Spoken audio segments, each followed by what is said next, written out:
All right, good afternoon, everyone. And we'll call this meeting of the Capital Program Committee to order. It's Thursday, September 28th, shortly after 1 p.m. This meeting is being audio and video recorded via Zoom and broadcast on the town's channel via YouTube. Please don't share, say, or display anything you don't want to be displayed. We have our quorum present and no members online, so any votes taken will be just A or nay. Roll call, just bypass that. Don't see a reason not to. Audio video announcement we made. Approval of the agenda. Can you get a motion to approve the agenda? So moved. All in favor, say aye. Aye. Excellent, thanks. Do we have any members of the public to comment? We have no, let the record reflect, we have no members of the public to comment. There will be no public comment. We have FY 25 capital requests and out year discussion for airport. With that, Noah, why don't you take the floor? You bet. Thank you, Stephen. And I wanted to thank you and Jill for our meeting, I believe was it Tuesday or Wednesday? I can't remember already. I think we had a really good discussion here at the airport. So look forward to seeing you here again. Excellent. Thanks. I have 8 projects and 8 individual capital packets. I was planning on taking them in the order I have them on my screen. I don't know if you want me to necessarily share them or if you have them in. We have them. No, we have a list and we have the details. So why don't you just go in sequence of your list? That's what you're prepared for, and we'll keep track.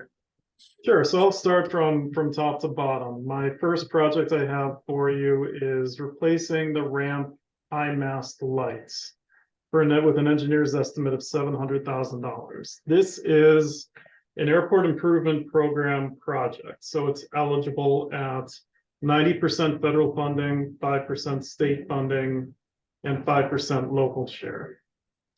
High mast lights are the light poles you can probably see from Monahans Road that illuminate the airport's south ramp or transient, aka corporate ramp, and adjacent fuel farm facilities. These are past their required lifetime. A few were replaced a while ago, and we're proposing replacing 10 of the existing apron lights with new light poles, new fixtures, and new bases. It's a good time to do this project. Dark skies compliance is recently a focus of the town. I can't represent to you exactly what dark skies compliance measures will be in place with these new light replacements. We'll go through a design process. We'll involve our neighbors in that design process. But some of the items that you might see in these light poles are that they could be shorter. The shielding could be more pronounced. They could be pointed in a less obtrusive manner. They could be on individual circuits to be operated by the airport individually to be turned on and off when needed. They could be connected to pilot control lighting, so they could be turned on by pilots when they're needed. They could be two-stage. There could be a low base level of illumination, and then a higher level of illumination when that illumination is needed. I don't know exactly what would be in place pending a design, but those are all important items for us. Could be one, several, or all of them to some degree.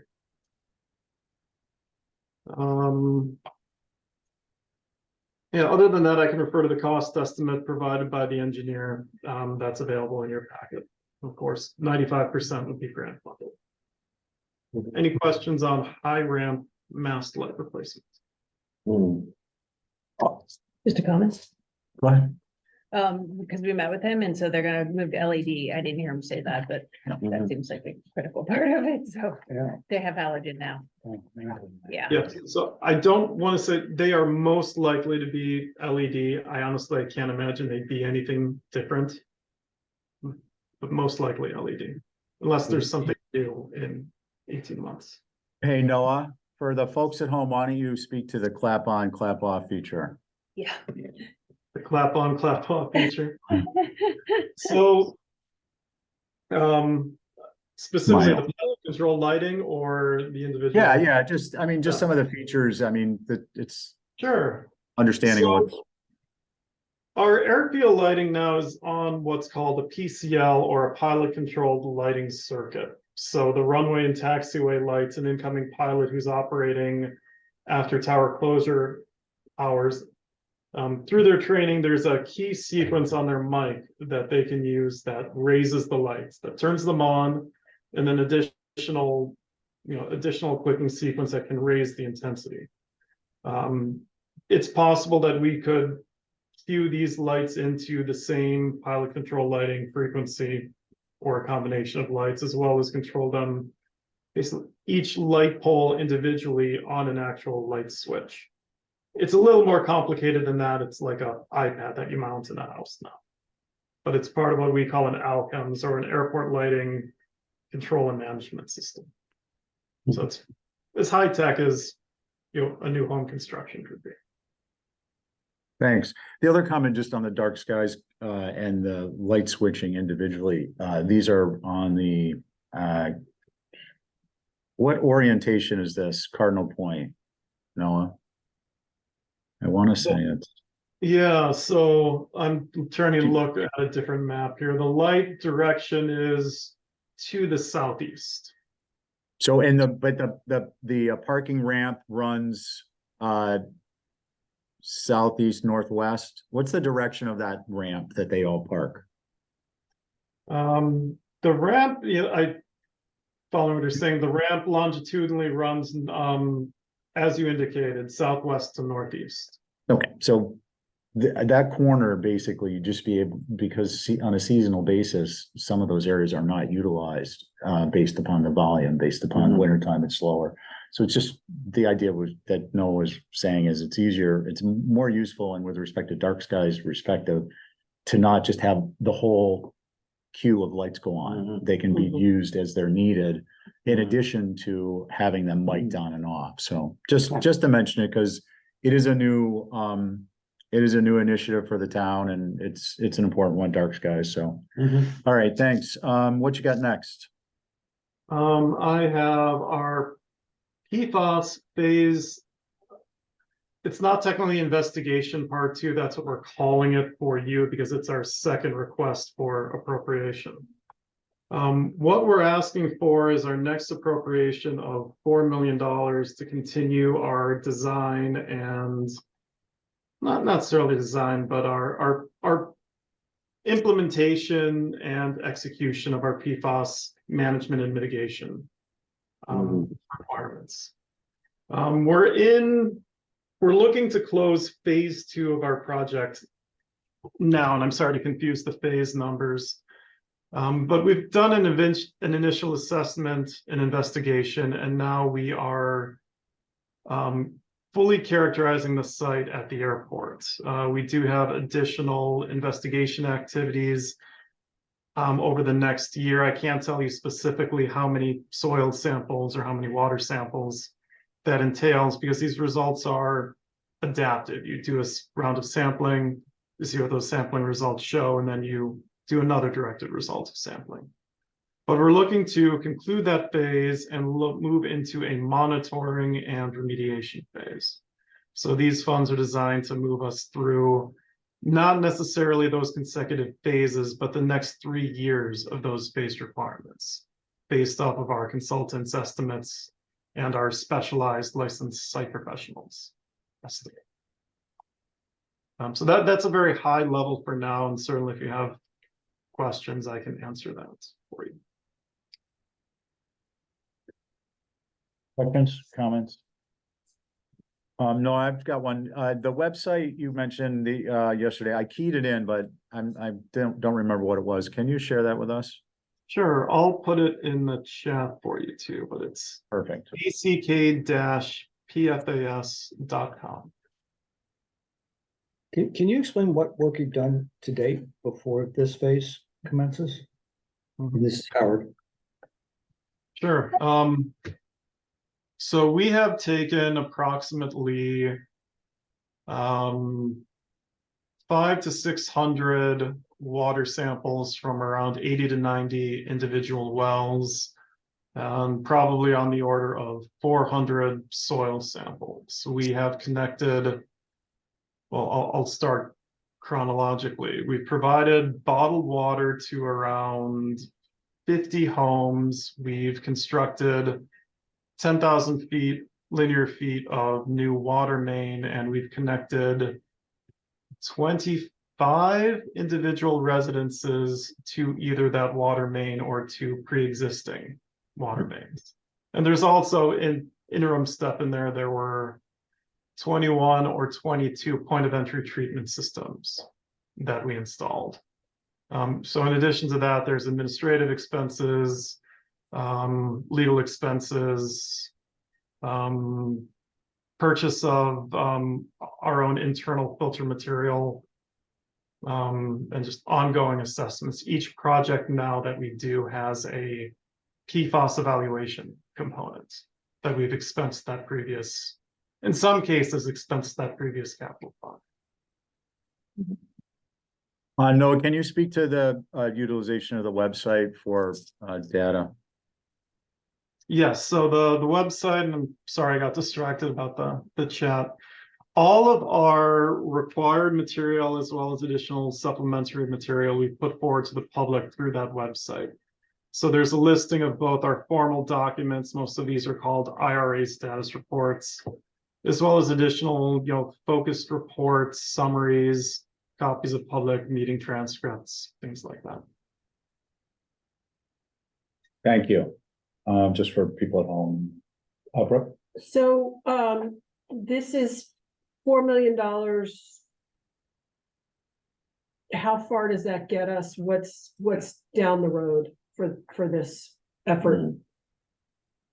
So the $4 million is specifically an estimate for what we think our requirements are for the next 3 years. And those 3 years cross a couple formal phases of the Massachusetts DEP, hazardous waste cleanup site guidelines. So we have to do things like continued investigation, then continued monitoring, paying our consultants to file reports, review projects for us. Every capital project we do that disturbs soil, we assess and evaluate.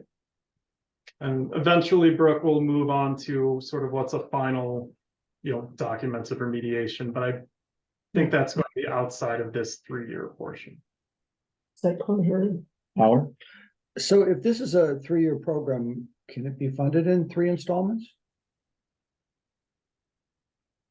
I'm going to go with a no, and I'll tell you why. We need to often encumber a larger amount of funds. Things happen, and frankly, I need that money available. I don't want to wait and tell someone I can't connect their house because I didn't get the right appropriation at the right time. I want the amount of funds I identify for that portion of time to be available. I'll give you a very real example. We've been monitoring homes south of the airport along Matagasham Valley Road. I'm gonna ballpark numbers here. We were monitoring 20 homes. We hooked 10 up initially to the water line that we constructed, and we continued to monitor the remaining 10. Over the course of our investigation, an additional 5 homes have moved across a regulatory threshold of 20 parts per trillion. And we not only wanted to, but we had to connect them. And that, of course, costs. There's a cost associated with that. We were able to do so immediately because we had the appropriation available. We still have 5 homes that are in that potential same situation, and I'm accounting for all 5 of them plus maybe another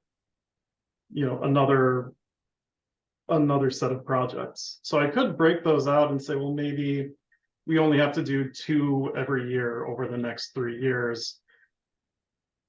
But we sample quarterly, and if all 5 homes cross that threshold at one time, that's funding that I want to be available. And it doesn't get bonded till it gets used. Right. So, Yeah, so, did you have a follow-up before we? No, that's a That was good addressed. question. I Yeah, didn't know that. okay. Yeah, can you speak to the, uh, funding process? There's steps to this as opposed, town meeting approval, appropriation authorization. Can you just kind of touch base on that for folks? Sure, Yeah. so we're looking for the full authorization to borrow up to $4 million. And I apologize that Jamie Sansbury can't be here. She's our finance manager and a wizard, but since this was more policy than financial, I didn't ask her to attend. So we have an authorization to borrow, but we spend as we go. So we'll only encumber the amount that we spend. We'll initiate a short-term borrowing to cover our end-of-year deficit.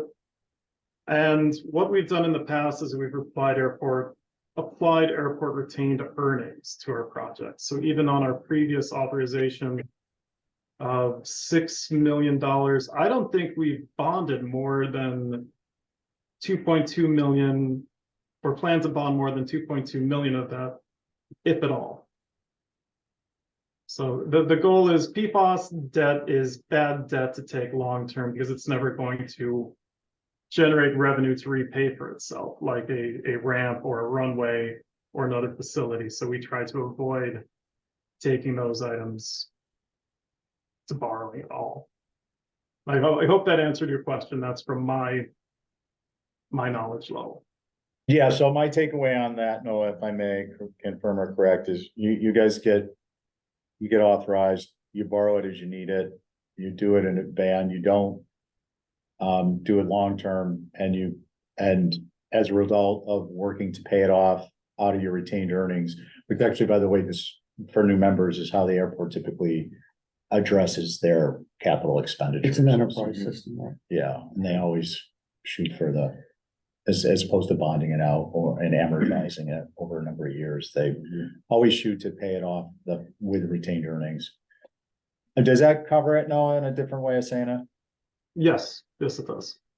So when there's I'm sorry, Howard and then Joe. when there's a roll-up of all of these numbers and you prioritize this as high, it adds $4 million to the total roll-up, not a smaller amount. And I think people, I'm guessing, are going to be sensitive to what a total is versus breaking this maybe into a larger first tranche and then two other smaller tranches to fall on it. Mhm. Also sounds like you have the enterprise fund to dig into. I don't know what your balances are in the case that you have a problem that needs to immediately be dealt with. And then you can, if you feel the need, replenish the enterprise fund with the second or third tranche. So I'm not convinced, and I don't really understand something about why it's important to take a full $4 million allocation in 2025. Okay, well, we'll continue on that. Joe, did you? I'm kind of similar, I guess. And maybe I didn't hear him right, but he said that he asked for 6 million before, but he only spent 2. Right? Is that what he just I said? think, no, Well, no, I mean, I actually spent like 10 million. We just were able to pay it off from we need the certified retained earnings at the end of the year to pay it off. It's a retroactive look, not a proactive look. I need the authorization up front to be able to spend the money. just to take a look at this, same topic, but to take a look at this slightly different perspective, Noah, one of the things we try to approach through capital program is the feasibility of the expenditures occurring in the fiscal year. And it's just a different way of saying it. And with Howard, the 4 million that is in the line item, and to Howard's concern, is this something you see feasibly? There are scenarios where you would spend the full 4 million? Or is it perhaps that you're thinking 3 million? I'm obviously I'm not trying to be casual throwing these large numbers around, just this for sake of discussion. Or for instance, it's a 3 million and the 1 million would be a nice buffer to have, but you could do it as a phase, putting it in as part of this request, but the out year for fiscal 26. So can you kind of speak to that perspective? Use the numbers that work for you. I want to get some information on this for us.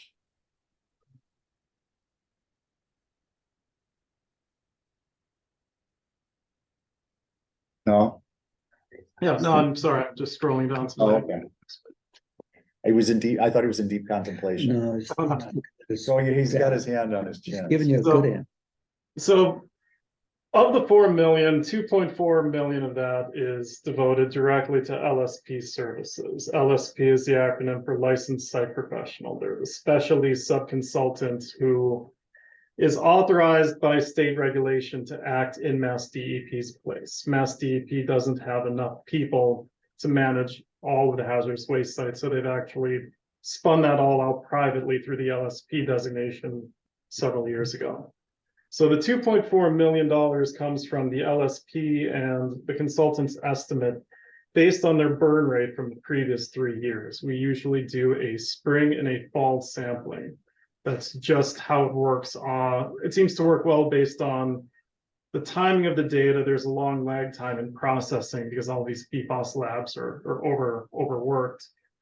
And doing the work, on a busy seasonal airport. So that $2.4 million is based off of, the previous 3 years of doing a spring and a fall sampling. Usually the fall sampling is more substantial than the spring sampling.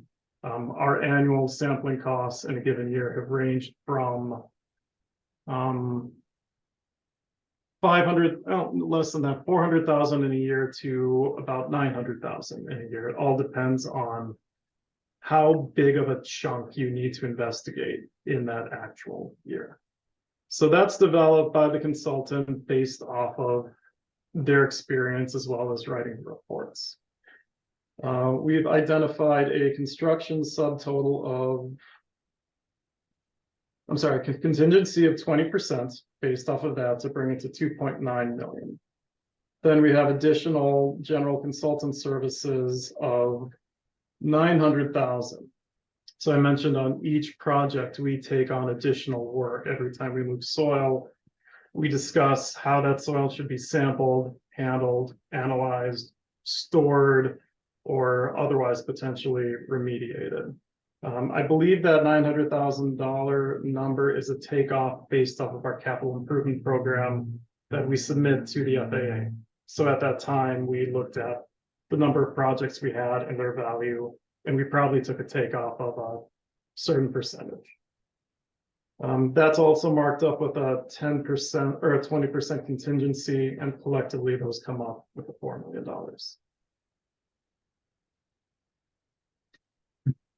Howard? Could you, now that you've explained everything, just give us the numbers and the names of the items that you're giving us the numbers for that add up to $4 million, please? Sure. This is on page 5 of the It's in the supplemental. Okay. It wasn't- I PFAS didn't get it, investigation. but I don't remember. Yeah, it's okay. So page So I 5. have, Okay, well, then we have that. So what I was getting at is that, does it all need to be allocated now in light of the fact that if the airport has an issue, it's clearly addressable if there's a house that needs to be remediated or connected? If there's not enough money there, I wouldn't deign to speak for it's kind of. For asking. Noah, yeah. I mean, and I'm not on either side of it. I think it's a valid question. It's an important question. I'm gonna double check the information. No, I think what I would ask is just if either you can say definitively, I think you did. I need the 4 million because these various, in a different way of saying it, these various light items have potential unknowns, and it gives us the flexibility. But I think it's a fair pushback to want to know that it's all feasible, that it's very feasible that this 4 million will be expended in fiscal year 25, and if not, what of it can be put into a fiscal year 26. And the reason I think this is an important exercise for us all, this is the path we're heading down as a community and as a capital program committee citizen review board committee, is that there is going to be a more than less austerity approach to some of these things based not only on the higher interest rates for some of the other projects, the capital demand, and in relation the appetite of the community, whether this can be paid out of retained earnings or not. is a demonstrable point that can be articulated to help the airport. But overall, capital expenditures are going to become, as we anticipated back in 2018, 2017, a very potentially sensitive subject due to the dollar numbers involved. So my point is that this type of an approach where things are broken down a little bit more tightly into successive year planning is going to be something we're seeing more of. No, so take that, I think, in the spirit intended, and I think in order to move on with this one, it would be fair to ask if you could just send a supplemental, a narrative is fine, maybe with a couple of numbers. You've looked at it, it doesn't work to change it. You've looked at it and it does, and then, maybe just give it a support back to the page 5 references you have. Could I? I could do that now, and I can do it briefly and succinctly for you. No, So- before you do, Howard wants to supplement. It's not so much a narrative. I do believe it could be broken into 2 or 3 years. I really do. Okay. And if I were to do budgeting like this, I probably would have the first installment overstated based on what you're expecting to cover you for Mhm. an unexpected event, and then roll that into the next year. And so if you need $2 million this year, say with 4, maybe you have 2.5 in the first year. Yeah. And you have then 2 installments of 3/4 of $1 million thereafter for the next 2 years. So Give yourself some wiggle room. No, I agree, and it's ultimately, that stuff will shake out in our recommendation. So at this point, we're working through, I think it's worthwhile to explain your thought process. I think it's valid. If there is, a low chance that 4 million will be utilized the first year, then it's not an unreasonable request. No, Noah? I appreciate the spirit in which that comment is given. I understand, because this represents $4 million that goes on the town's capital roll, and the town has to plan as if it's going to bond this $4 million. And I get that. But from my position, I am under a regulatory decree by a state DEP where the answer to the DEP saying, well, we think you need to do this and you need to do this by X date. The response that I give them can't be, oh, well, I have to wait a year to go through an ATM cycle again. The response to my community members, if their house passes the 20 parts per trillion threshold, isn't, oh, you have to wait a year and have bottled water because I have to go back through the ATM process. We did that 3 years ago, and it was terrible, and we've lost a generation of compatibility with our neighbors because it took us a year to hook some of them up. I don't take responsibility for that decision. If that's a message we want to give to the community, that's not one I'm going to own. I need this 4 million and I need it now. I think that's fairly declarative. We all may review and come up with a different perspective on it, but I don't think it should be a matter of debate. And, Noah's presented his information. If we want additional information, we can request it. And then we'll have an opportunity to discuss it. And if we want to have him come back, we can do that too. Jill, and then we're going to go to the next one. I guess maybe it's getting to a little bit what you're saying. I mean, can he only borrow it next year? I mean, once you have the borrowing authority, you can do it at any time, can't you? Once it's approved, Yeah, so I think it that's, doesn't expire. yeah, I think that, and that's what I was hoping we could actually get to is, like, we could go through the town meeting procedure if with reasonable certainty you thought you were going to spend this money, or there's a compelling reason to have it on hand, which is the topic of some discussion currently. But the facility of getting the approval and the actual authorization and taking the money out and using it and having sitting in an account, obviously, as Howard knows, are 2 different things. So I think what I would appreciate, I think what the committee would appreciate is, no, you stated it's 4 million. We'd ask you just please do a double check on the idea of tiered. Is 3.5 million, is 3 million going to give you what you need first year? And if so, respond to us. Either way, we'll take this back up in further discussion, unless somebody wants to continue now. Okay. No, I think we did do it another time. Yeah, just. Okay, hey, Noah, why don't we hit I think you probably got what, mill and overlay next? Sure. So mill and overlay, this is for the parking lot and the airport access loop road. We are requesting, I'll explain the loop road in a minute. We're requesting $400,000. We have an engineer's estimate based off of, I think, most recent pavement prices. I don't know if these are Victor Brandon's contract prices or based off of Region 4, but I think it's the former. And on page 6 of your packet, it identifies the area that we're considering for a mill and overlay. This is airport owned and managed pavement. This is not AIP eligible. It's all our money. If you've traveled in and out of the airport on a busy weekend, you probably have noticed that we identify pickups for arriving passengers to our parking lot to try to manage the curb frontage. We see a lot of in and out movement over the parking lot. This area has degraded faster than the rest of the area. So we've identified, I believe, a 2-inch mill and overlay for this. Our intent would be to, I believe, put this onto the next 3-year town paving contract, or otherwise we'd manage a bid for it ourselves.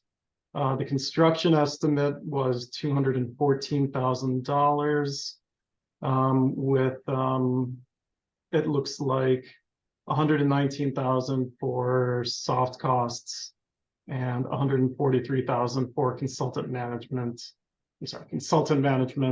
which would include field engineering, resident projects, oversight. Okay, questions or comments?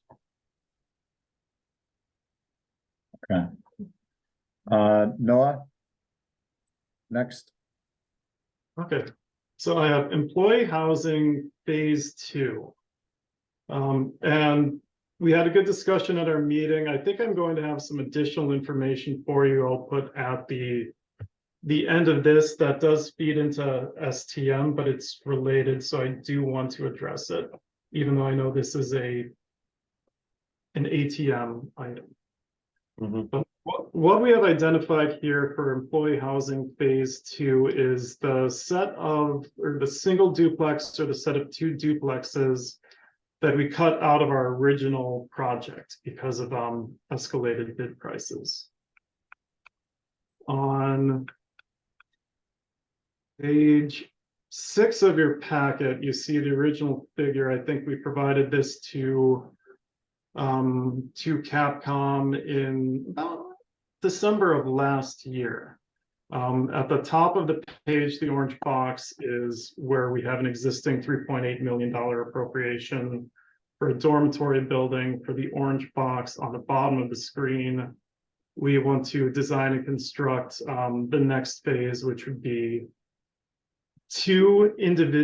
to two individual units, where each unit has a 2-bedroom side and a 3-bedroom side, so a duplex.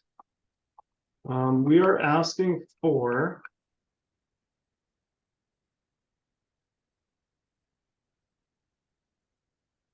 sorry, I have the screen too small for my own view. We're asking for $6 million based off of the engineer's estimate for modular construction of $4.1 million. And engineering, architect, and OPM fees totaling $865,000. So construction subtotal with contingency of, I'm going to round up slightly, 5 million, and a consultant subtotal, I'm going to round down slightly, of 1 million. Since that, Noah, yeah, I'm sorry, I want to interrupt you just process-wise, information-wise. So we're looking, we've got, obviously the supplemental documents and referring to construction estimate and description for, and Les, forgive me, Nobodier Farm Road Housing Development Phase 2. The numbers are pretty dramatically different. So for instance, construction costs for building are 3,103,000. So I'm not sure where the disconnect is, but I think, what I'm gonna, well, I know what I'm gonna say. Let's go through your numbers and then we need to have a reconciliation of what's in the packet. So we can review that, because I think, it's gonna be more beneficial that we have those numbers. And what was approved? So this is phase two, so totally separate buildings. Oh, this isn't from. Yeah, no, this isn't the supplemental for phase one for special town meeting. It's phase Right, two of but- construction. But first, yeah, but for, the first building. Yeah. That's not, I thought that wasn't fully funded. I thought that's what he, This is a separate ask. So this is of the next set of dominoes to be constructed. right, it's for the next building. Yeah, I hear you. But Or is building. the first building is only went through HDC. It's not been construction. Is it fully funded? well, no, that's what We were gonna have STM and I thought it was for, that's the ask at STM that we discussed yes, last time. yeah. I mean, just so we're all clear, that's all. Yeah, I just, when he said phase two, I was a little surprised, cause I was thinking he was asking. Yeah, Right, there's a supplemental, I think the terminology supplemental gets confusing because we just did a supplemental for phase one. exactly. We just approved Yeah. in May. He's asking STM and now he's asking a third For a separate that's for phase phase, two. but it's supplemental in the sense building it's- two is what it should be. Yeah, So I think we could just go with phase, I think, well, Mhm. I'll talk about that offline. building Right. two, Building two is just a little more helpful. Well, it's more, it's proposed to be, per chance more than one building. Right, that's my understanding. So I'll talk with, Brian about the naming convention we've used or Sue. It's, what's in there is consistent with the project. So this is actually, but more consistent would be, this would just be phased. So this is nobody or housing, airport department, project, nobody or housing, and, nobody or farm, employee housing, phase two, as opposed to a supplemental request, right? Because you haven't, I mean, unless I missed a couple of meetings, no, there No, was no prior request for this. Yeah, so this could just be changed to phase two versus supplemental. Eliminate the confusion both for ourselves and if we're confused, other people certainly will be. Okay, back to track. Brooke, hold on one sec. No, I just want to see if there's anything topical. how many units are we talking about for 6 million? Two, he said. Up to Two two. dwelling units. The proposed 4 dwelling units would consist of one 3,600 square foot duplex building. No, did I hear you say two? Just, I want to get clarification. We'll go back to Brooke. Now, I'm confused. Did you say 1 to 2 buildings? I did say 1 to 2 buildings, and I wanted to qualify that, since we prepared this capital packet, we've also proceeded not to confuse or conflate to the STM item. But we've advanced the STM item both in cost and site development, where it might be reasonable to put 2 units on that layout. And that's part of the conversation I wanted to try to find a way to have a little bit in this meeting without confusing or conflating the 2 issues. Because I think Okay, so Brooke, I think one is informing the other, and I do want to acknowledge. I see.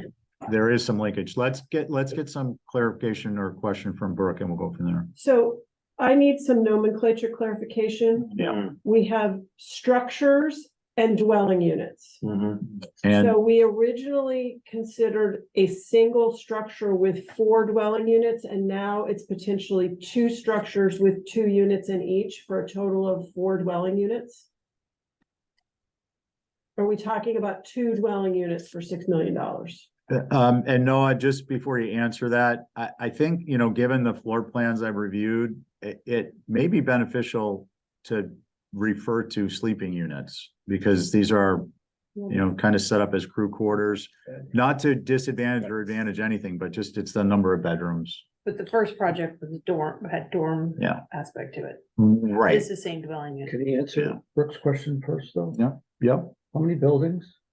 How many units in one building? Well, Yeah. How many bedrooms in each So unit? I think we're still in site design, it sounds like it's not determined yet. Right, because Yeah, and that's so, Noah, why don't you answer what you have currently for, what boils down to number of bedrooms inside a number, how many dwellings? Okay, and I'm And sorry for. inside how many buildings? I'm sorry for confusing the issue on you. Uh, What we have, Before you, no, excuse me, Mr. Chair, may I? Yeah, please. Before he answers, my question is, I define a building as a separate structure. structure, A right, dwelling unit is a unit with a front door that's like an apartment within the building, and then there are a number of bedrooms in each dwelling unit. I'd love to have the answer to all three of those Yes, questions, if that makes sense. perfect. So I sense. can picture it. okay, so what's in front of you on page 5 is what is officially in the ATM request. It is one structure with 2 dwelling units. One of those dwelling units would have 2 bedrooms, and the other we envisioned having 3 bedrooms. So that is the clear, simple answer. The complication or the wrinkle that I brought up is based off of going through the HDC process and the site plan.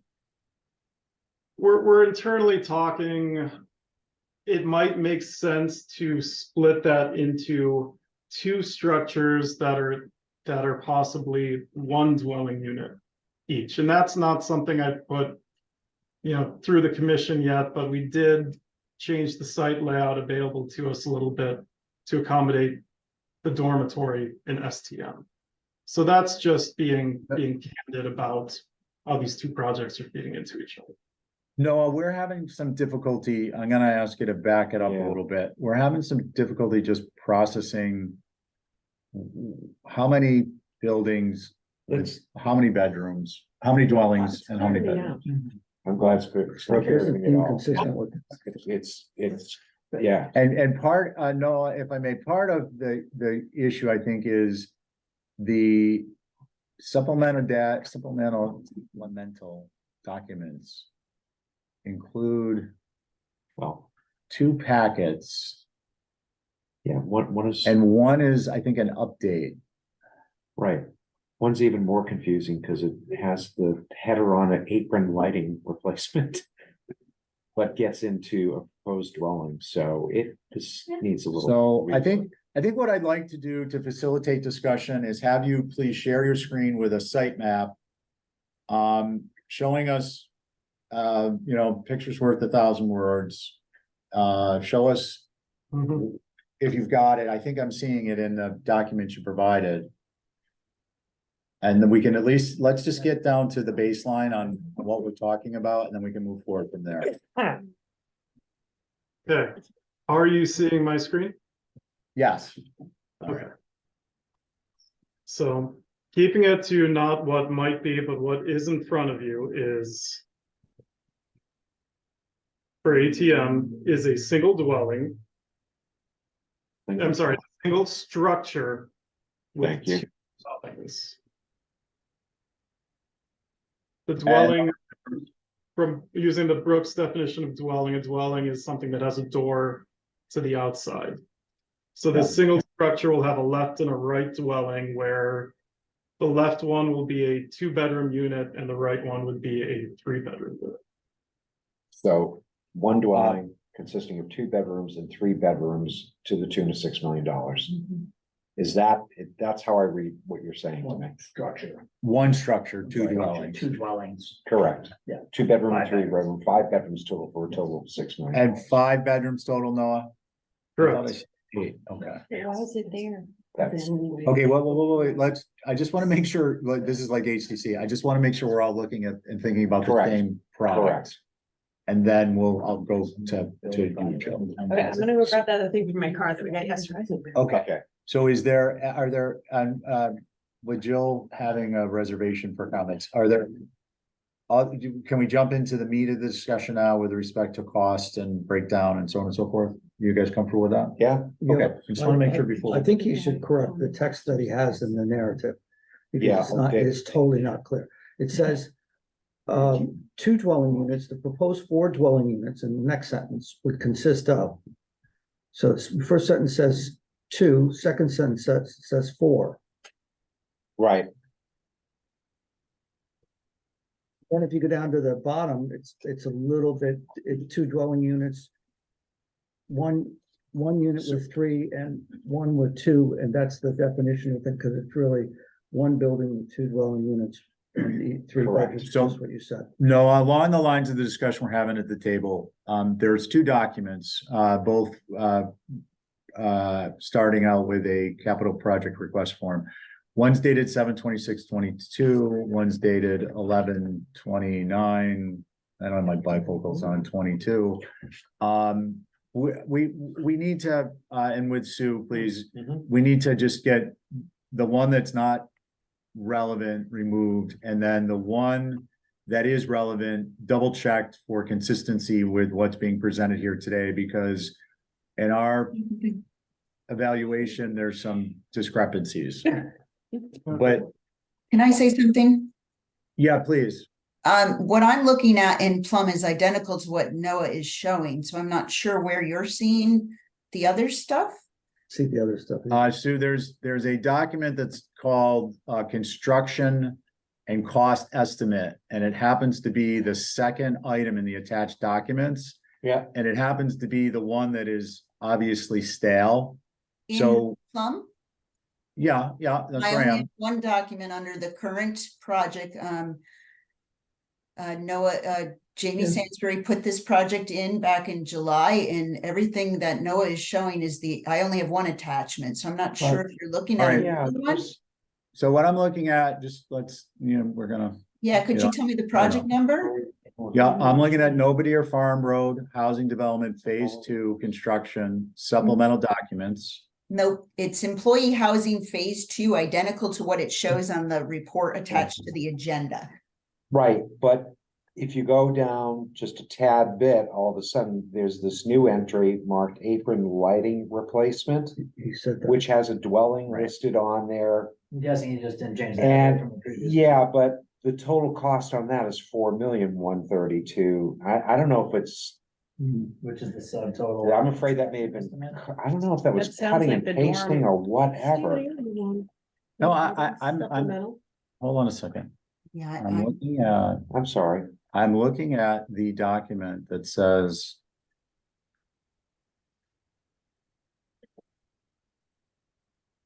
The only supplemental document is a 6-page document that starts with the CIP and then has 3 Thank you. additional. so employee housing phase 2 is different than Nobody Farm Road Housing Development Phase 2, both for the airport.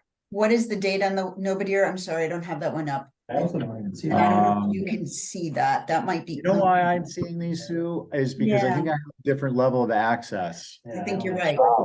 Okay, so that explains why I've got 2 different documents. So it's employee housing phase 2 is the one. you should be looking at. Yeah, and Wow. now in employee housing phase 2, are we looking at So the, that was from 2023 and that was already moved into approved status, so this is, so that's why I wouldn't be looking at that, that was last year's. I understand your point, we should keep all the documents consistent, but right, the project that Noah and his staff put in for fiscal 25 is the one that's called employee housing phase 2. okay, and then not having had the, not having availed myself to the opportunity of reviewing that particular SIP request form or capital project request form, but you all others have, is the description, I'm taking that the description in the request form, it does not track what's being presented. There needs to be some I revision. think it needs to be tinkered with a little Okay, bit. so, The text at the bottom of the narrative, the last paragraph looks correct. But the text in the first paragraph doesn't track that exactly. and then we did come to, just to round this out, we did come to the conclusion, this is one structure with 2 dwellings consisting of 5 bedrooms. Right, Okay, I think we're all on the same page. yeah, Well, go ahead, Barry and then Brooke. yeah, and the confusion here lies in the project summary as well, which says shortened. It says that this, as we get to the close, last 2 sentences, the project proposes the construction of employee housing for 2 dwelling units. The proposed 4 dwelling units Should be would two. consist of one 3,600 square foot duplex So mine building. says 2 dwelling units. That's up in the top, yeah, the whole thing needs to be. There's an inconsistency. Yeah, it's so, yeah, Okay, guys, so there's an inconsistency in the project summary on the introduction tab correct. and the actual request form. And that is creating some confusion that, you know, now we understand what is actually being proposed, but the record needs to be corrected to reflect what's actually being proposed. Yeah. Now Jill has a separate, I think, avenue of discussion before we move on. I just want to make sure we're all good with what Can I we. just make Yeah. one other comment if they're gonna be fixing these documents? Yeah. This cost construction has the second table has a header said apron lighting replacement. That's what I was talking Which about I think earlier. we just carried it over from a different. Right, and I Everything just, else if fit you're was gonna that. clean it up, I would say That header. that should just be cleaned up for clarity if anybody's looking at it. Yeah. Yeah. Agreed, thank you. Yeah, Mr. Chairman. Yep, and then Jill. So I Yeah, can- just quickly, because we're kind of on the same topic. It would be good to know what the total square footage is, even though it's in the same building, the total square footage of the 2-bedroom and the total square footage of the 3-bedroom as well too. Just from a cost perspective, understanding how big they actually work out to be, Mr. Chairman, can I answer that?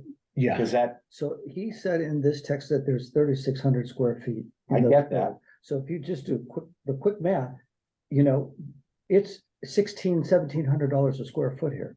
right, but nonetheless, it would be good, just so I understand what it is. so I'm putting on my planning board hat at the moment. No, that's and- good. And knowing that. How big is the 2, even though it's in the same building, how big is it nonetheless still? It's still a separate. Still separate unto it, you know, unto the whole thing. I just want to say, just time wise, point taken. Noah, can you thank give us a breakdown on square footages to a reasonable extent, understanding that the structure's not actually been designed yet? But you're projecting out your anticipated Right. need, and from that, your anticipated cost, at least I'm presuming it hasn't been designed yet. It has not been designed yet.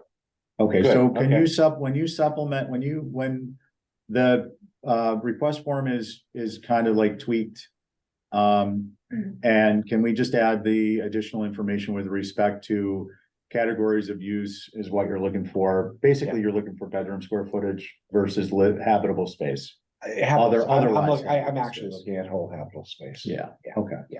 Yeah. And then Howard, And Sorry. I guess I would further like to understand how it comes out to be close to 1,700 square foot with approximately 17% of it is consultant fees and contingency. That's huge. I'm sorry, can you rephrase that? Yeah, so the consultants and the 350. contingency add up to $1,038,000. Oh, I see. You're saying at that square footage, how does it get to that Yes, cost? yeah, Okay, so the original number without the consultants is 5 million Right. for 3,600. so I think that I'm gonna have you, we're gonna hold that question for a moment, because that's a different. I just wanna make sure we're closed out on what we need from Noah. And, Jill, if you'll just allow us, let's get Howard's question in, and then we can go back to what you brought in from the truck. So Noah, can you the question is. Cost to square footage for soft cost seems. I'm presuming you're thinking it's very high, Yeah, I'll tell you what it is exactly. so. Can you attempt to address that? I have Bill Cox present. He is our OPM on the project. I think that Before fees. you would recognize him. I think he might be able to provide a better answer. Okay, Bill?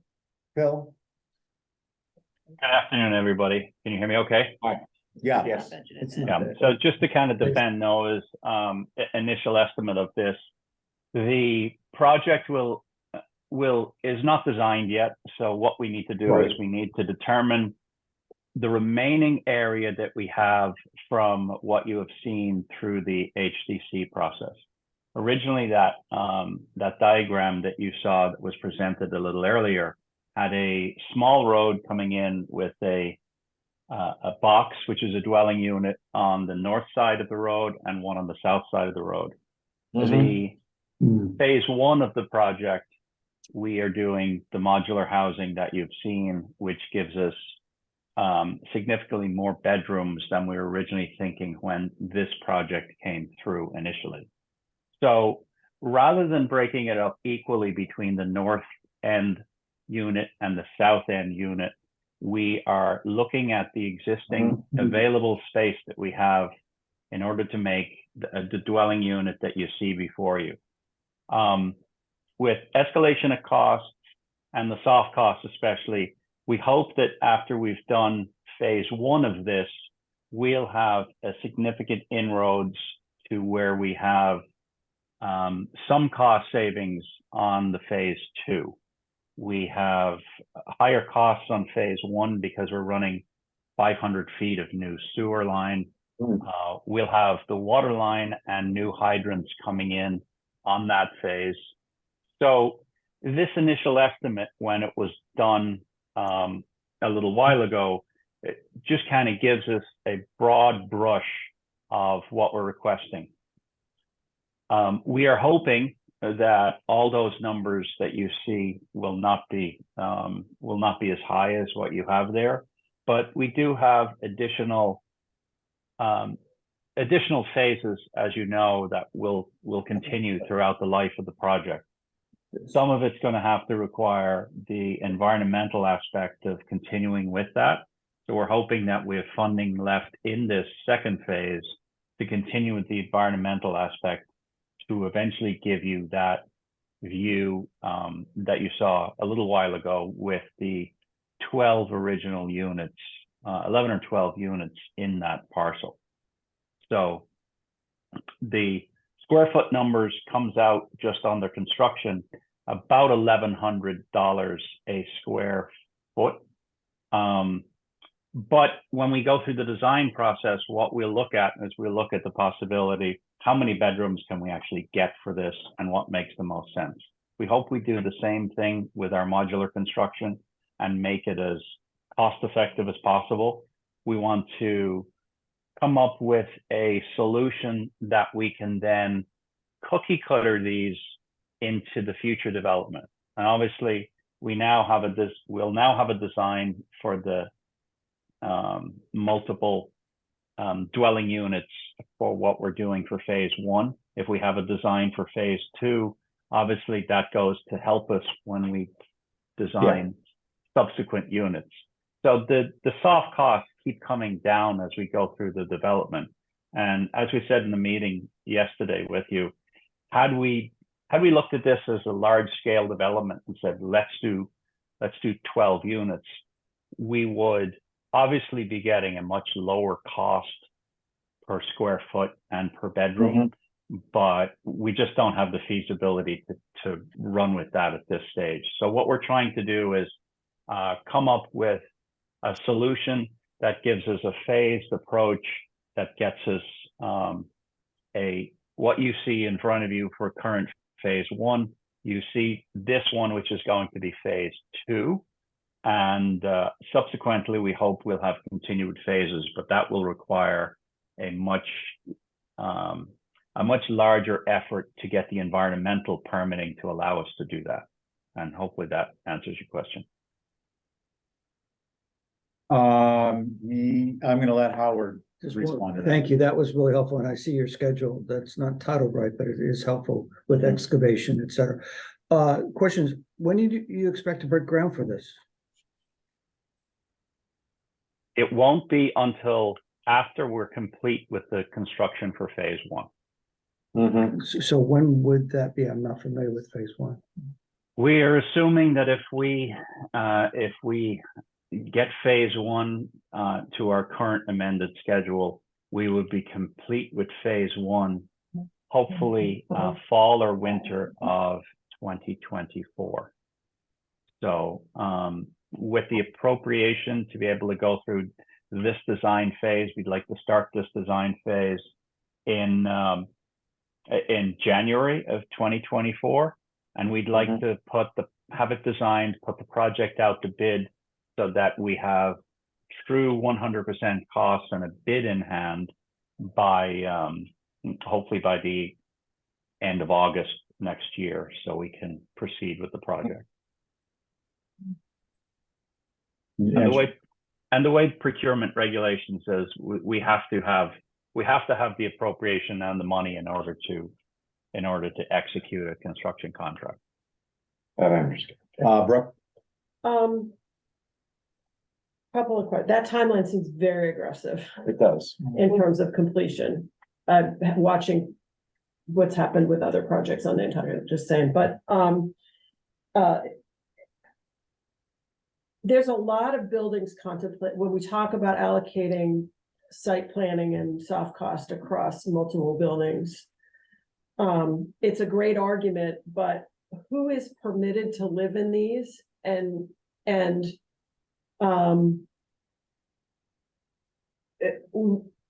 will this just become a village for airport employees who will live only here? Or do we run the risk of doing something like they did at Calpon, where we build a lot of stuff and then the employees don't want to live there? Well, Net, I mentioned that yesterday. Yeah. so, and so I just want to be really cognizant of the restrictions on who can live here because it's airport so I'm gonna pick up, housing. Joey, go ahead. Can I just add to that, which is more, I think what would be really helpful is to know, you mentioned employees, but we don't really know how many you need to house. I mean, some of these people do already live here. It sounded like you had half of them needed housing. But I feel like when you've ramped up, you have 52 employees, right?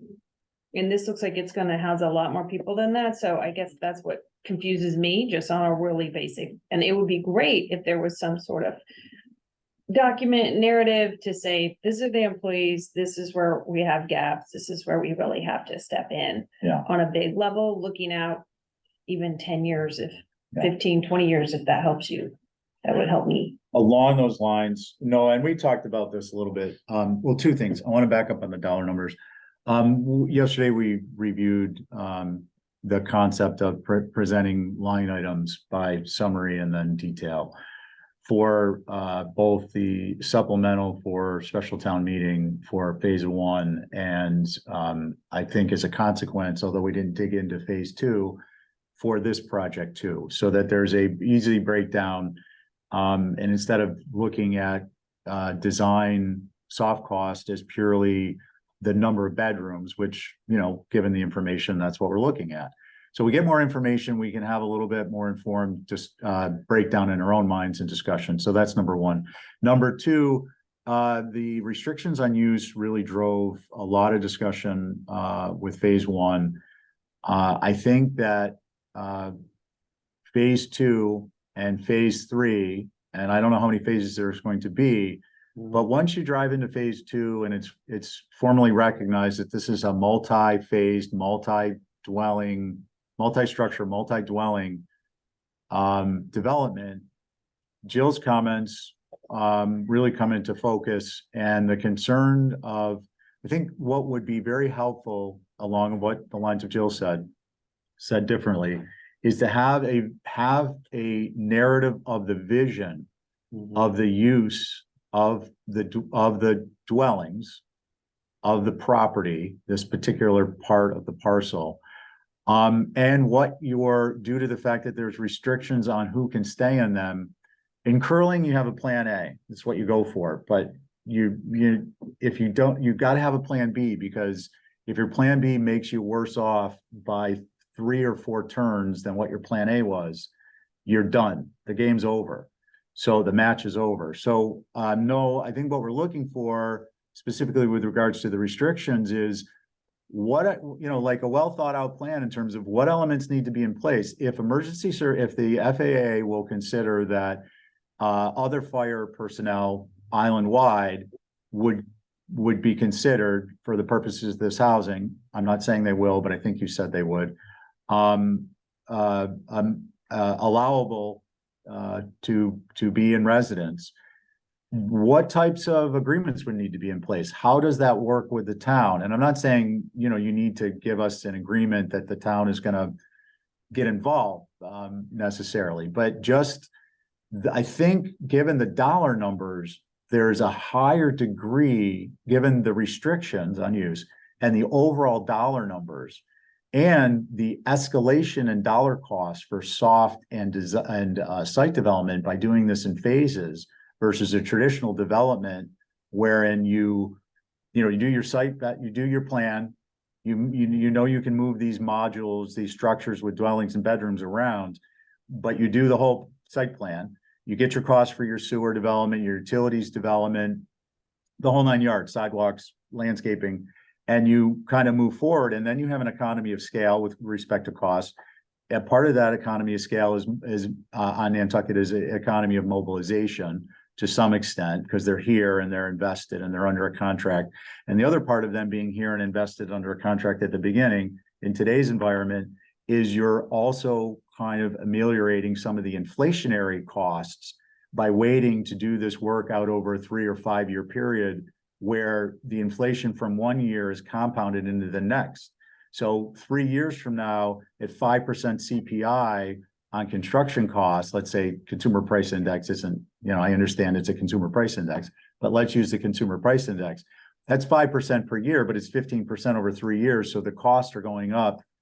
And I'm speaking only specifically with respect to site development, not with respect to building the homes.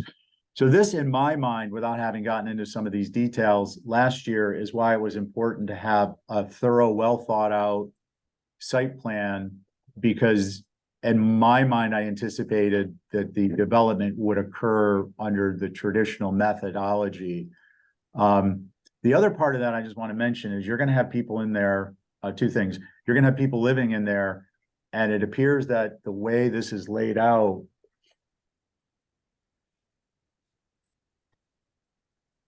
unless the backside of this development is developed for construction access, which is going to, you know, require gravel and certain, you know, obviously clearing, gravel, grading, so on and so forth, and gravel, so you're not tracking on into no Badir.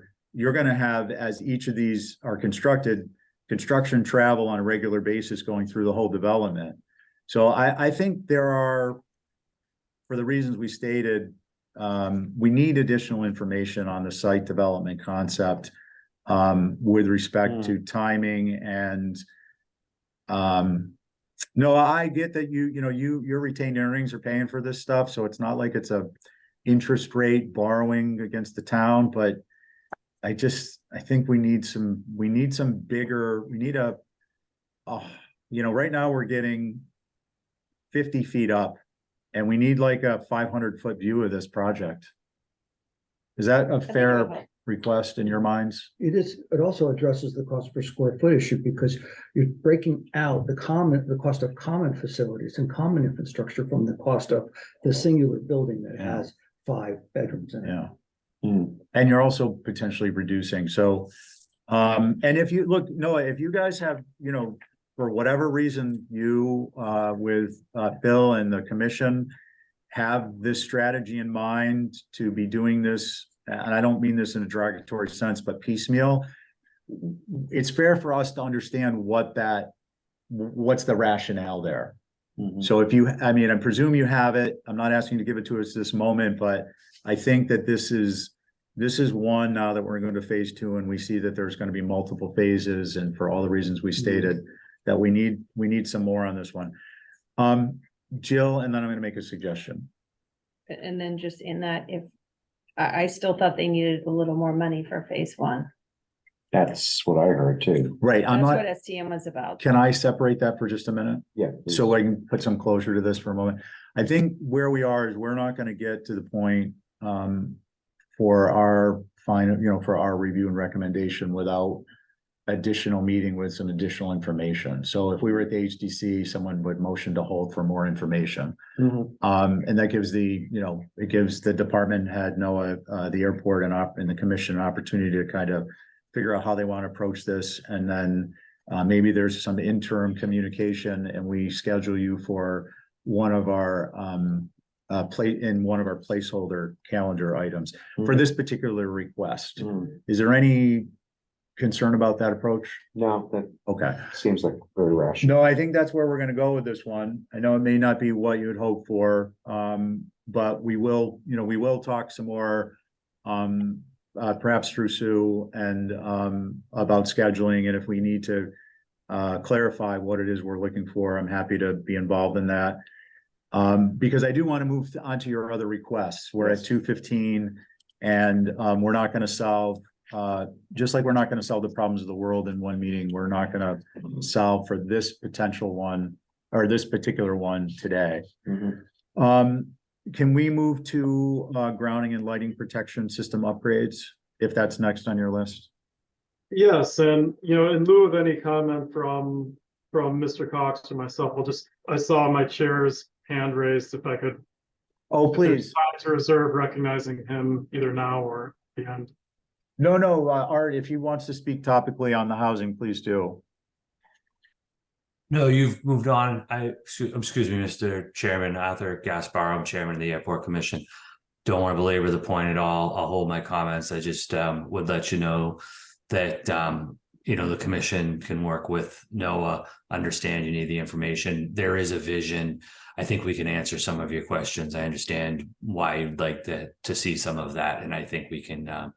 There is an idea of sort of a strategy in this phased approach, and I don't think this phases 3, 4, 5 all come in. It's really this phase 2. There's sort of a bit of a difference. Phase 1 is to really address the seasonal workers that are primarily the ramp and are needed. And to phase 2 is to give the airport some flexibility with some units, especially as maybe related to hiring. But again, I don't want to belabor the point. We can, I think, work to get you that information, and just wanted to convey that I'm here listening and we'll work on it. Thank you.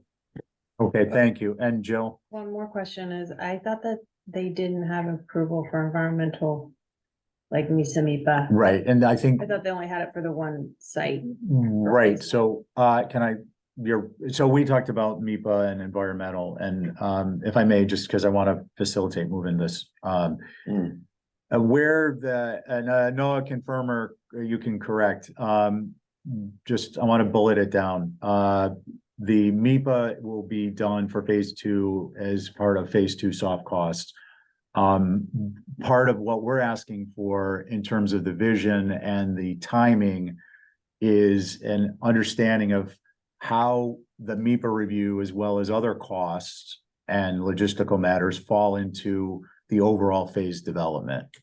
So, I think that's kind of addresses that fairly. Noah, anything to add to that?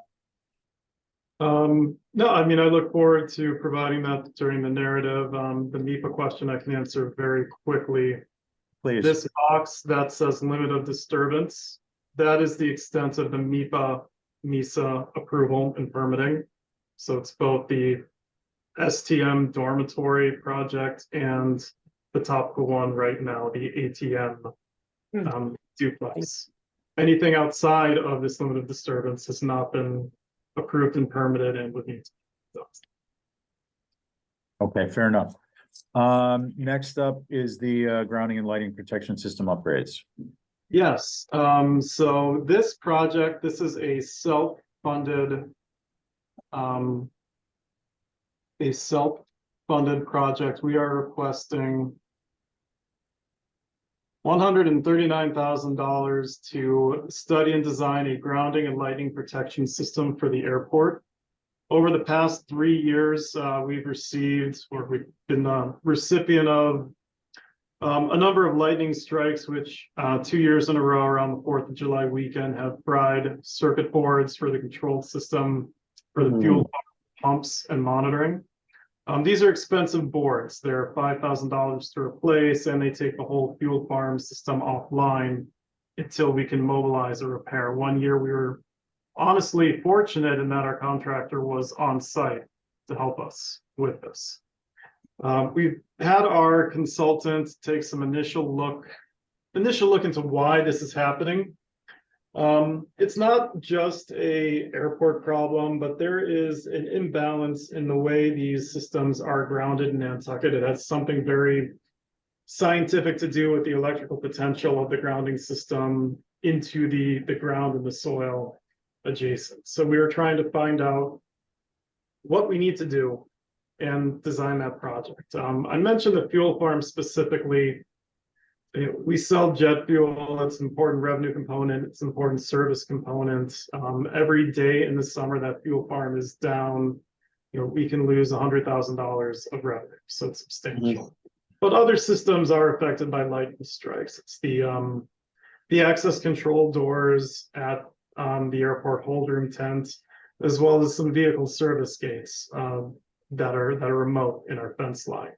Lightning strikes do the same thing, I think, as our OPM put it. Anything with a control board or with a power source is subject to getting fried. So that's what we were asking for. And again, this is an our money project. There's no AIP components with it. Questions, comments, concerns at this point? No. Okay. Noah, you're on to catch basin cleaning. The catch basin cleaning, installation, and replacement. We are asking for $400,000, and there are two parts of this request. The airport maintains a stormwater inventory and maintenance program. We have 300 to 400 individual catch basins, dry wells, other stormwater features on the airport. We have an inspection and maintenance plan. This plan highlights a few structures that are near the end of their life. I believe that's attached in your last page. We show some as failing, some in poor condition. I can't point to any specific structure that is going to fail next year, but I want to reserve some capital to be able to replace these structures if and when they do fail. So we would procure an outside contractor to excavate and replace these basins if and when they are no longer serviceable. That's part one of this request. Part two, and I believe I have a figure in here as well. On page 6, we have a car rental overflow area as outlined in red. This area doesn't have any catch basins to it. It's slightly higher than the road. So we'd like to design and install an appropriate feature or features, whatever is indicated by design, and have them installed in that location. Questions, comments, concerns? None. We're moving on. Okay. So paint, beads, and rubber markings removal. We are asking for $421,600 to continue to meet our inspection requirements. So we have a multi-year plan at the airport.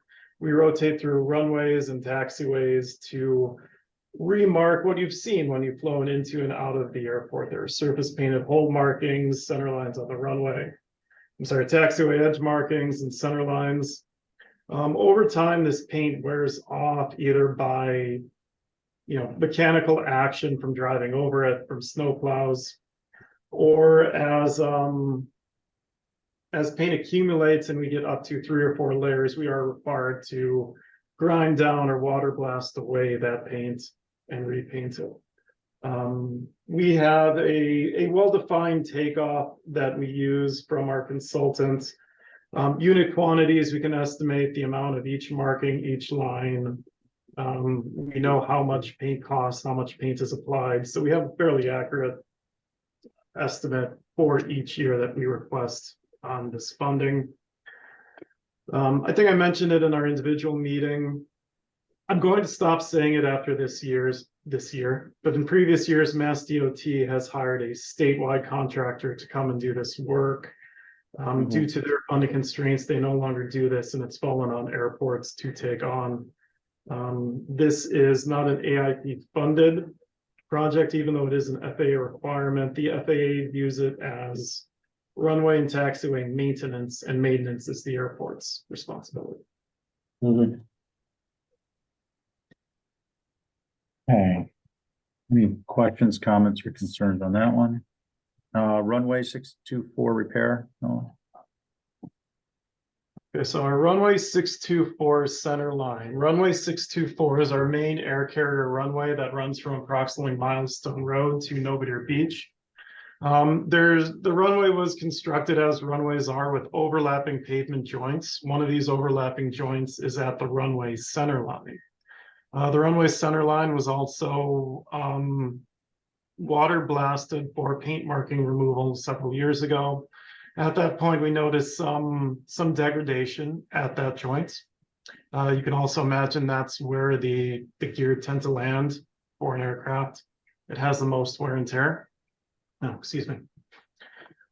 So it does require some work to extend the useful life of that runway. The repair we've identified is a mill and an overlay of a 3-foot wide swath for the length of that runway and repainting of markings. So we would mill, I believe we specified 4 inches of pavement and then replace it with new pavement at a cost of $500,000. And we would compete this for AIP funding at the traditional 90% federal share, 5% state share.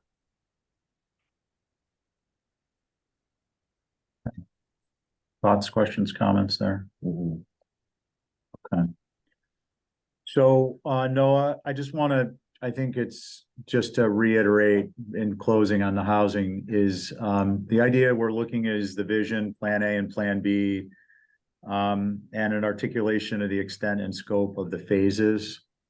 And, the, line item summary and, detail. For our next meeting, which we'll look to you and Sue to please work out, and I'll get involved just on a final nod for the where it fits into the schedule overall, but you guys can maybe please coordinate dates that are open and then I'll weigh in. Okay, understood. Okay, thank you so much. Did you want to Howard? add the follow-up on the groundwater soil investigation too? Oh, yeah, you know what? I'm so glad you reminded me of that. I'm gonna do. Wait.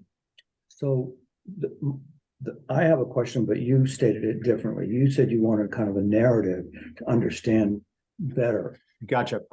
Thank you. So Noah, and also is just to please revisit and regardless the outcome, let's at the next meeting pick up the groundwater and soil investigation PFAS part 2, dollar amount for the current fiscal year, upcoming fiscal year, and whether any of that can be brought into the following year.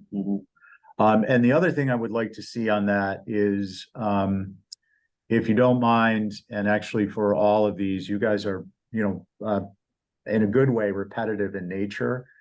If we can start to fill in your out years, that would be very helpful, I think, in light of the bigger picture that we're going to be facing. Yeah. And we could get those for the, I don't think we're really going to look at them for the next meeting, but it would be helpful if they were in there, just so we know that's off that list. Fair enough? Yeah, just for clarification, you're asking for our down the road capital project list, correct? Yeah, and I think more particularly when you guys present for a line item for the current year, give us an idea of what your, even if they're placeholder numbers, it will communicate that this is an ongoing cost on a 3-year interval, on a 1-year interval, on a 5-year interval. If for, I'm not asking you to bring us your full list, but for the requests that you have FY25 in, request for FY25 in, why don't you go ahead and extrapolate out what your typical timeline would be for the next request by using a dollar number in that column for the fiscal year.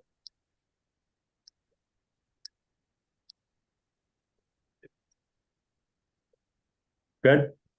Okay, copy that. Okay, we appreciate it. Thank you. Thank your team for us. Phil, we appreciate you being here, and Art, thank you too. Thank you. Thank you. All right, so we're gonna move on to report work group updates. Basically what I need to do is I need to hopefully not compel anyone to get involved. I'm looking for, I'm gonna talk to the individuals, separately, if it's okay with you guys, after, I'm gonna reach out to people after the meeting.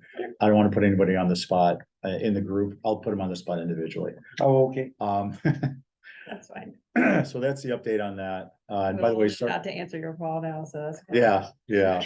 Oh, a no answer is a yes. Howard, Howard, a you're no getting a call. answer is a You're getting a yes. call. Yeah, I have lots of call blocking features. Committee reports, anything from FinCom we might want to know about or select board on the capital front? Obviously, the intersection of cost is something that we've. attended last night.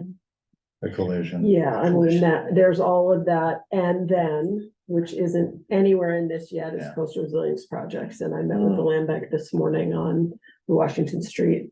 Project, that new committee that was formed, Matt and I are on, and, you know. That, just hold on to your hats, kids, Oh, The yeah. Raise Road. just, you know.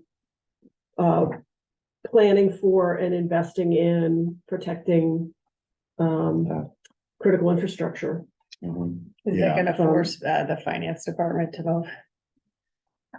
Well, yeah, I mean, eventually, yes.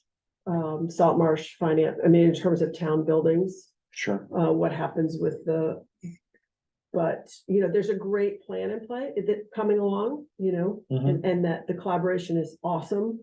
Good. And, you know, the dollars are not insignificant for any of these things. Right. If we're gonna keep, access to downtown by Washington Street available for the next 30 years. It's gonna require some investment, so, yeah. Finance? Same, you know, we were just invited last night to watch the collision project.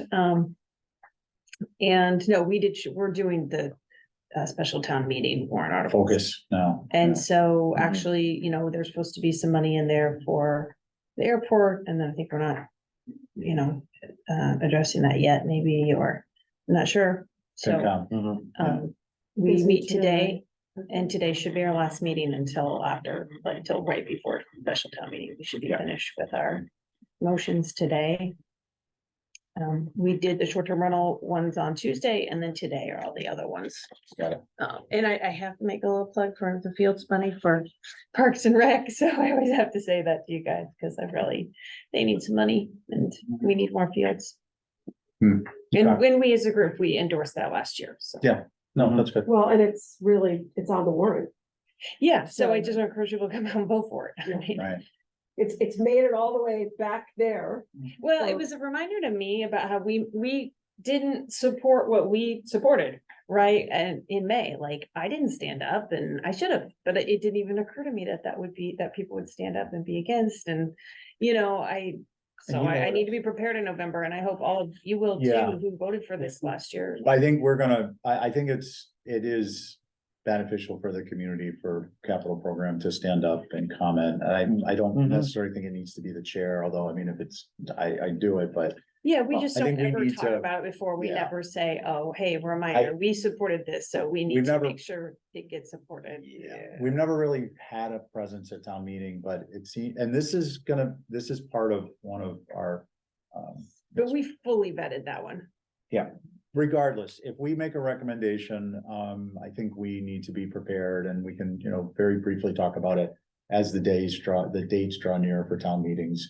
Yeah. To stand up and represent why what was our rationale? You know, we got 2 minutes, we can all suffer through a 2-minute little speech, and, Yeah. you know, maybe we divide and conquer, and if we all know who's gonna be going, people have different topics, and they can feel comfortable with the subject matter, so they can just pop up and give a little information.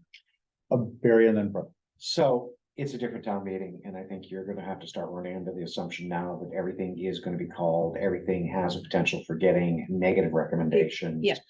So to your point specifically, I think it's wise to start investing in the fact that we are going to have to start saying certain things to deal with it. maybe the best thing to do too is just run a little strategy session as after January to determine what do we want to interact with and how are we going to interact Yeah. with it. A great A idea. little game planning in advance to support certain things is not a bad process. And I just, for, you know, folks at home, what we're supporting is our recommendation. Right. And our recommendation may be in support of a project or against it, but what we're really articulating is a rationalization of how we came to this recommendation. Yeah. And I think that's good too, because it will help augment what the FinCom may already be saying about certain things that are out there. And again, too, I get it. They don't, you know, they don't want to comment on everything either. Sometimes it's better just to hopefully engage someone else. I think knowing that there could be a potential partnership here at times as well too. Yeah. To do that is just helpful. And Yeah, well, there's Does- also information that people don't always have, right? Like, Yeah. we know how many hours the school uses the fields. Like, we Right. know that's in a spreadsheet. We have Right. that, you know, you can say this is 10,000 hours that kids aren't on their phones. And I'm not saying we as capital need to say that, but like, there is information behind why we supported it Mhm, yeah. and. well, it's good for the community to understand that there are community members who are sitting down, who are going through these ever more costly projects, ever more complicated projects, and giving them a very granular review. We may not sit at the table and do it on tape, but we have all the supplemental documents and we review it. And then when something is inconsistent, as a great example today with housing, there were some things that needed some tweaking, comes up, we have the discussion. It's good for people to understand that. I think it's going to become, I may be wrong, I hope I'm wrong, but I think it's going to become more and more necessary as capital really outshadows everything else. Britt, did you still want to? No, I mean, I just think it's really important. Very few people know what's going on at this table. Yeah. Right. And I think a public presence at town meeting, you have a captive audience of hopefully hundreds Yeah. of community members who may not even understand that all Yeah. of these projects have gone through Yeah. this very detailed analysis. Oh, many of those well before I got here, Yeah. honestly. So I think having this group be present Mhm. and speak to the work that happens here is valuable for community understanding. So my takeaway is, we'll have a January after final report and recommendations. Meeting to kind of establish, extent and type of presence at town meeting or town meetings. And, Yeah. I'm not suggesting that we need to speak on every single one, Right. it's if they're contentious. But maybe there's a little narrative. I don't know. There's different ways we can get the information out. I'm not suggesting we need a table down front. I think, Yeah. it is gonna be more and more important for people to understand that there is a group of people who are them, who are sitting here and, dispensing, and addressing this responsibility. Barry? Yeah, and just don't underestimate the fact too, that not everyone listens or necessarily attends town meeting or has that inside view of things. A lot of people, when this comes down to it, will vote at the ballot box thinking, what's my budget? And without any prerequisite information, save maybe for something that goes in the newspaper, which we have no control over whatsoever. Sure.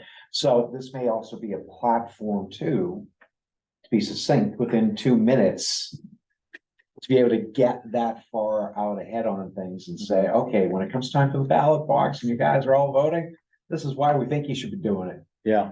I mean, is there any, for me, because I feel strongly about this particular article and also, I'm special town meeting, I don't know it's gonna turn out for that. That's more of an outlier than all town meeting. So special Yeah. town meeting, I think we'll work in some discussion before special town meeting on this. It'll be like a pilot concept of, I think it'll just simply be who wants to stand up, who's willing to stand up and articulate our rationale for supporting this. And, we'll just figure out who it is and they can please do their homework and then do it. Yeah. But I think it's to the point, the larger point, there's anything we're starting imperfectly, let's get started. Right? Yep. Yeah. Okay. We're gonna do good of the order and get out of here. This is, so we had the intersection collision of capital expenses. It made me think back, what's our report card?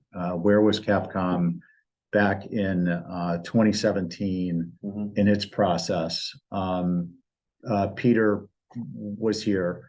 You all, I give you this, you want to pass one That's a down. mark. Oh. You might And- follow. So basically, and actually, can I see yours for just a second? Because I was gonna print one. No, I wasn't gonna give one to Peter, but why don't Oh. you guys share? Why don't we share? That's it. Well, just because he was here for it. I'm gonna give you a All apparent. good of the order recap. Yeah. So basically, I'm not gonna read verbatim, but you know, one of the things we looked at was, and these have evolved and there are more recommendations since then. But this was really a snapshot in time. We looked at increasing the, allocation for the capital allocation from a 1%. As a recommendation, that, the box means, and I found in communicating with people and including myself, a box is the task is recognized, half colored in mean it's, you know, basically half completed, and the other is that it's been completed or it's in process. The annual procedure, which was congregational planning, not a great term, but, was just to really get Board of Selectcom, FinCom, Capcom, Town Manager, Finance Department together more regularly and talking about these things. I'd like to think that we had a good foundational input on that process because it has come to fruition.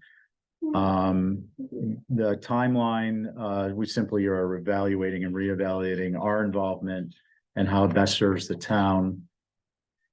The next was SIP capacity and funding analysis. This one just is, I think, in concert with the additional. I would like to think that what we've done over this last several years, beginning in 2017, created a kind of shift in the perspective or the paradigm of capital projects, where it was kind of okay, what are we looking at this year?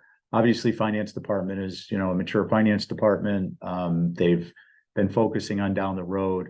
But I would like to think that we've helped to kind of bring the necessity for deeper analysis and review into focus. And that was one of our recommendations back in, we developed in 2017 for the 2018 report for fiscal 19. Semi-annual procedure was project reporting. This is just basically getting the department heads in here so that they culturally, there's an understanding that Capcom is not just front end review, but we're back end. We're looking at what happened and with respect to costs, and is there something we missed in our procedure, or is there some insight we might be able to share based on our collective experience on how things might be different, so that there are changes that are beneficial. Centralizing capital asset management is really the takeaway. What made me think about this. It's been discussion for the last couple of years now at the select board level, initiated through the town manager's office and Libby in particular. And that's really coming to fruition. Prescient, I don't know, but we were anticipating a robust, centrally managed director position for capital management back in 2017. And that's, in the books for, as I understand it, working on developing funding and that type of position has gone out at least one person. And the idea is to develop a kind of a directorship within the finance department. If I understood that last night correctly and some other discussions I've had. So I thought it was important for our new members to have an understanding of kind of where we came from when, and more so, or is importantly going into the recommendations portion of the work group, and maybe fine tuning them. And then as we discussed, as a follow on to this budget season, we might want to sit down and rework those. Much as we'd have a work group for the Rory redo, we might have something for the recommendations. So keep it in mind. New individuals involved, different energy levels, different perspectives. Really like to tap into those for the benefit of the community. Okay. So that's our good of the order. Date of next meeting will be Thursday, October 5th at 1. And I get a motion to adjourn. All in favor, say aye. Aye. Any opposed? Carries unanimously. Thanks, everyone. Thank you. I think it failed last time, in my opinion.